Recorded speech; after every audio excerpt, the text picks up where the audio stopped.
Malawi today.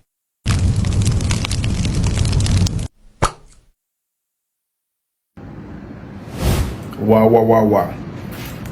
Good morning, Malawi, Inde, Nesta. Ndiye samadzuka bwino. Dzulo tisanagone nthawi ya kuno ku China usiku. Tinamvetsera press conference ya Ayamba ya Professor Arthur Peter wa Mutharika. Tinali ndi chidwi kuti timve kuti kodi tasankha bwino.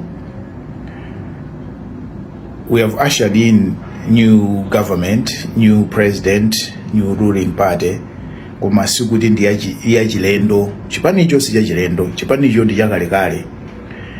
And chili ndi mbiri, chili ndi history.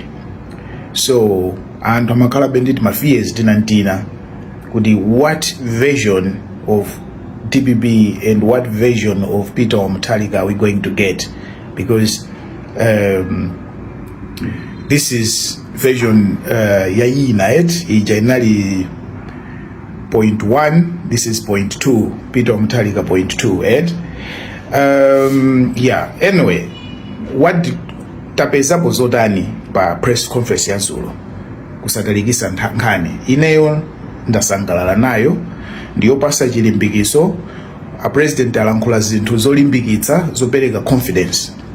Number 1, a president abwera kuzapanga reconcile ndi anthu, akufuna unity, akufuna dziko lonse, and mene anthu avotera kuchokera ku north mpaka ku south, ku east, ku central, anthu kuvota zimene zija president azipanga note and dzulo alankhula. Okay, kuti he has learned something from there, and he knows that he's coming into power to represent Malawi, not to represent a certain group of people or a certain region, or party alone, kumano to represent Malawi. That alone ineyo zinandipasa confidence. Anayamba nditu kuthokoza aliyese, kuthokoza predecessor awo, kuthokoza wina aliyese for kuwavotera, right? That was coming and really zopereka chiyembekezo. Mfundo zenizeni zandipasa, so not really surprised, because I know how capable the president can be, so I'm not really surprised. Komano being realistic, president omakhala realistic, president oyankha mafunso ngati akudziwa chimene akulankhula, convincing, right? President who lectures you, president who teaches you how to do things. Isimapereka confidence. Kusiyana ndi kuti president azilankhula ngati so iye sakudziwa kanthu. Kumadabu aso president, does he believe what he's saying? Ena amaona ngati president abwera ndi vengeance on MCP, on anthu amene amatu wana chancha. He didn't show any signs of that. Okay, he's not coming here after people to be after people. He's coming here to unite the country and to work hard for the country. Zose zondibwira ntima chinaso, choosing people anapanga point, and chinthu china chimene chanisangalasa ananena ndithu kuti they are getting ideas from people. You saw how open he was. He said we should be open-minded. This is 2025. We are getting some ideas from people, and I liked that. I would love the president to listen to my ideas as well. Komano, I loved that the president accepted or acknowledged they also get ideas from people. Okay, somebody was advising the president kukale ministry of whatever, and the president joked about it. He talked about other countries that have ministry of happiness. Yes, and we need something, especially on ethics. Okay, we need a code of ethics, we need government ethics, we need people who understand the ethics, people who oversee the public officials, elected officials are adhering to ethical issues. My decisions yao ndimena kupangira conduct zinthu. That is very important. Chinaso chimene chitandisangalasa ndipokamba za kusuntha ma department ya boma kuti apite ku Lilongwe. It's not bad kuti ku capital city mukayika koma headquarters anu, koma it shouldn't be a must kuti department iliyonse ipite ku Lilongwe. The whole office should go ku Lilongwe. Even ma department onena kuti ali ndi infrastructure ku Blantyre, ali ndi ma buildings awo matsotso ndi makra ijayo ili ndi ma buildings awo ku Blantyre, kapena nene kuti inali chifukwa agulisa building ya makra ija ya kujina likono.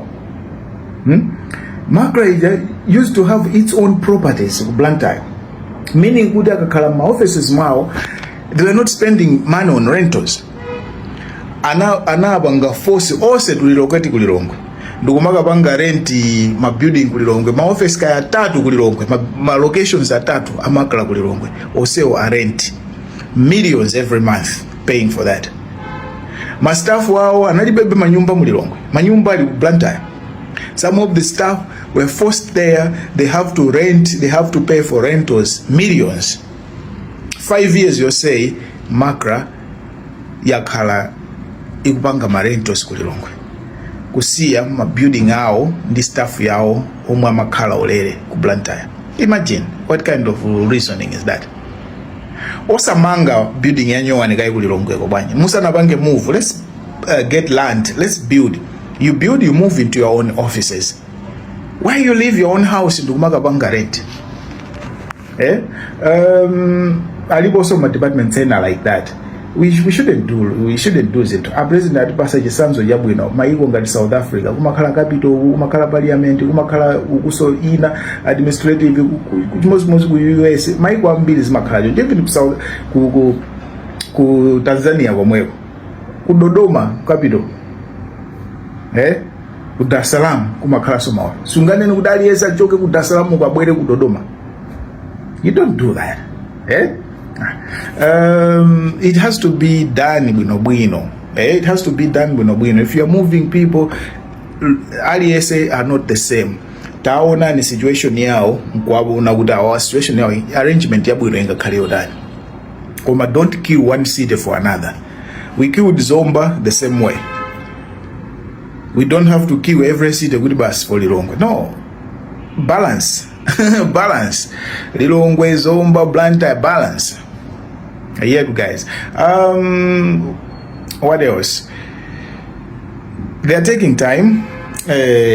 Upon transition, inauguration, Anthu. We are looking forward into that to that, and we are wishing Malawi the best.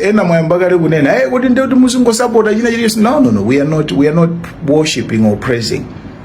This is a moment, Jodita Sinta. We are not here to wish our country bad. We are not here to wish DPP and APM fail. We are not here to wish kudisi into sayende. We are here wishing kudisi into sakale zabwino. Zigamba kuoneka so kupangidwa zintu zosakhala zabwino, we will speak. Koma right now, sit naone bozo ipa tukuona zabwino. So we will be speaking that. Ziko mwambire.